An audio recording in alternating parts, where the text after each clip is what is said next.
Welcome friends to this video. Today I will show you how to log in on Intesa Sanpaolo banking online on Italia.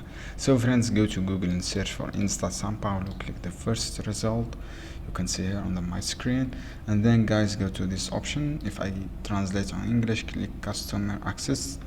From the customer access, friends, you see this option and this log out.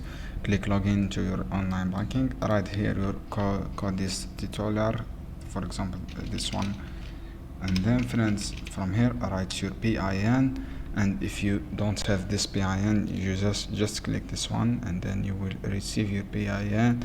Recupero your PIN recovery. You can recover your PIN. Just enter code titular, this one. Okay, you should be complete this captcha verification steps, and then for example you can get your PIN and log in your account easily without any problems. This is how you can do, guys. I hope this video helpful for you. See you on another video soon.